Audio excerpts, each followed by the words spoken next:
Bismillahirrahmanirrahim. Assalamualaikum warahmatullahi wabarakatuh.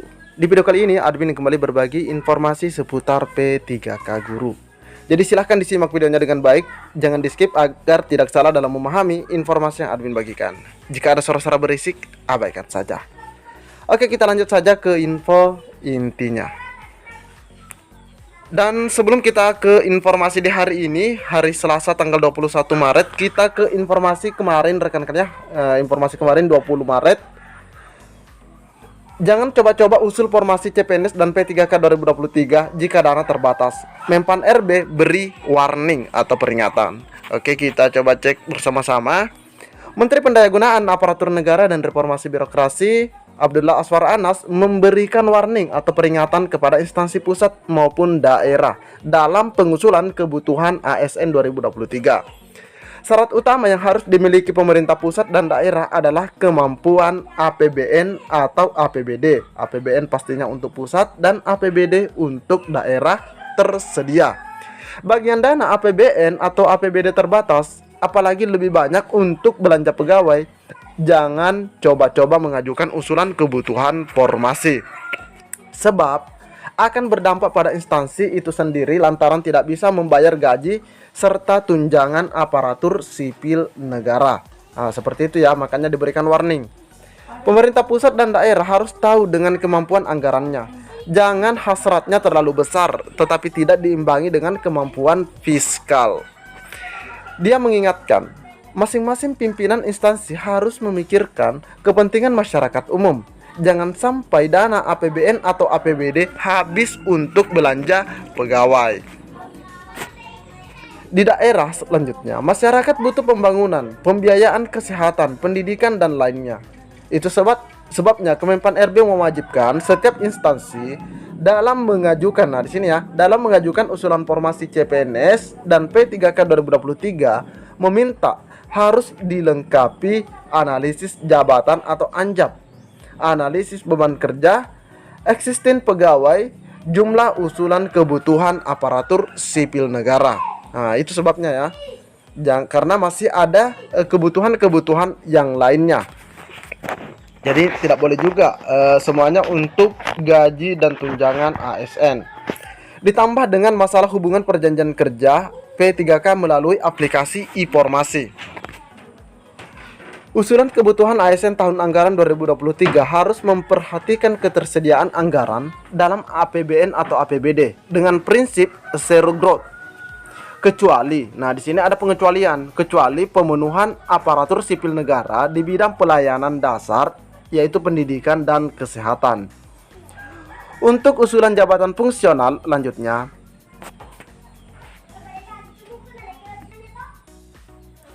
bisa diusulkan untuk semua jenjang jabatan fungsional sesuai dengan peraturan masing-masing jabatan fungsional dan akan ditetapkan sesuai ketersediaan instrumen seleksi.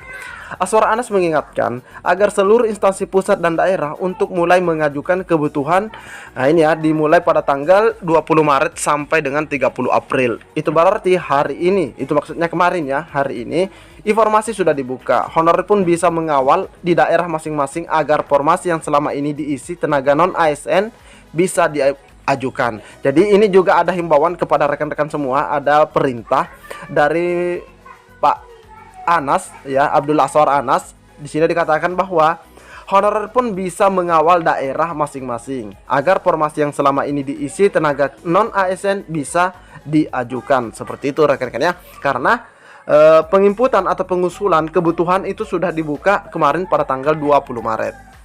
Oke, ini informasi kemarin dan kita lanjut ke info hari ini.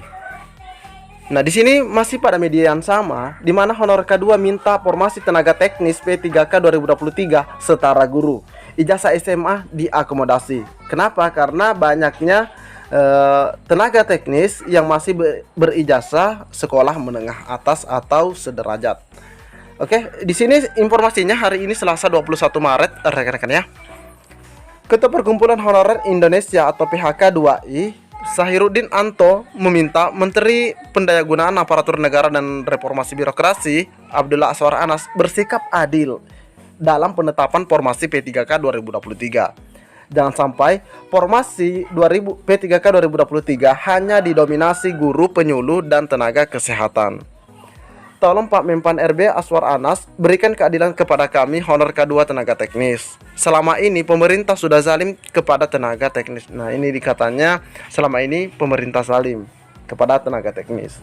Dia mengungkapkan sejak rekrutmen P3K 2021, kuota guru sangat banyak disusul nakes dan penyuluh.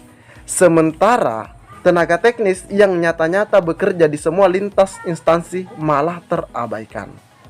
Persyaratan yang sulit ditambah tidak adanya afirmasi membuat honorer K2 teknis administrasi kalah sebelum bertempur. Karena kalau tidak salah ini ada sertifikat tertentu rekan-rekannya yang harus dilampirkan. Baru persyaratan pendidikan saja sudah banyak yang tumbang karena hanya mengantongi ijazah SD, SMP, dan SMA. Jika memang pemerintah enggak mengakomodasi lulusan SD dan SMP, Udin meminta keringanan untuk pendidikan sekolah menengah atas. Nah, ini kalau misalnya SD dan SMP tidak bisa diakomodasi katanya. Walaupun berijazah SMA, lanjut Udin, kemampuan honor K2 teknis, administrasi, dan teknis lainnya melebihi PNS. Nah, luar biasa ya. Melebihi PNS kemampuannya. Pengalaman bekerja belasan tahun membuat honor K2 punya keahlian di bidangnya. Oleh karena itu, Udin mengimbau pemerintah jangan mengabaikan pengalaman kerja honorer K2. Udin ikut mengkritisi surat Menpan yang baru-baru dikeluarkan ya soal pengadaan ASN 2023 ini yang tertanggal 14 Maret kemarin. Kita juga sudah share. Kemenpan RB membuka usulan formasi CPNS dan P3K 2023 lewat informasi pada 20 Maret hingga 30 April. Bagi guru honorer, nakes, dan penyuluh sangat berbangga hati karena fokus rekrutmen ASN 2023 hanya pada 3 formasi tersebut. Sebaliknya, ujar Udin, honor tenaga teknis sangat tersiksa batinnya karena tidak mempunyai kementerian yang mengikat untuk dijadikan dasar dalam menata tingkat kebutuhan. Menpan RB menyampaikan kebutuhan semua diserahkan kepada Pemda untuk mengusulkan. Tetapi bagi kami, tenaga teknis sangat sulit mendapatkan kuota penerimaan karena nomenklatur yang membatasi terhadap tingkat kebutuhan. Nah, ini ada beberapa waktu yang lalu memang dikeluarkan surat dari Panitia Seleksi Nasional pada saat pendataan rekan-rekannya, yang mana ada beberapa jabatan memang tidak bisa diangkat untuk menjadi aparatur sipil negara. Dia mencontohkan jabatan arsivaris tidak ada nomenklatur yang menjadi dasar untuk diajukan sebagai kebutuhan. Sebab jenjang kualifikasi pendidikan minimal tingkat terampil dan pratama, sedangkan hampir 90%, luar biasa ya, rata-rata honorernya berstatus pendidikan SMA. Lalu sampai kapan honorer ini dijadikan tamen dalam rutinitas kerja kantor yang diberi honor di bawah garis kemanusiaan dan keadilan? Pak Menpan RB yang terhormat, kami percaya niat Bapak untuk menuntaskan honorer sudah terskema, tetapi hanya guru kesehatan dan penyuluh yang signifikan kuotanya. Kasihan juga rekan-rekan ya. Kami tenaga teknis ini mau dibawa kemana? Apa ini suatu keadilan atau tenaga teknis hanya menunggu sampai seluruh guru dan kesehatan habis? Udin mengingatkan Aswar Anas bahwa sampai kapanpun guru dan tenaga kesehatan tidak akan pernah cukup karena sangat banyak jabatan struktural ditempati guru dan nakes yang hijrah. Ada yang guru jadi kepala seksi, kepala bidang atau kepala dinas, perawat dan bidang yang bersekolah lanjut, kuliah di prodi kesehatan masyarakat agar bisa duduk di jabatan struktural dan masih banyak lagi. Pak Menteri yang terhormat, tahun ini pada penerimaan ASN tenaga teknis harus mendapatkan porsi sama seperti guru dan nakes dengan memperhatikan kualifikasi pendidikan SMA dalam jabatan pemula yang menjadi prioritas. Kami yakin pemerintah hadir untuk rakyatnya karena pemerintah bekerja untuk rakyat.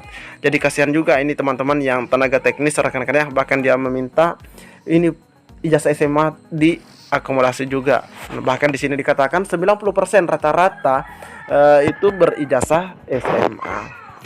Oke, mungkin cukup sampai di sini informasi yang dapat admin bagikan. Sekali lagi admin ingatkan pesan dari dari Pak Abdul Aswar Anas dari Menpan.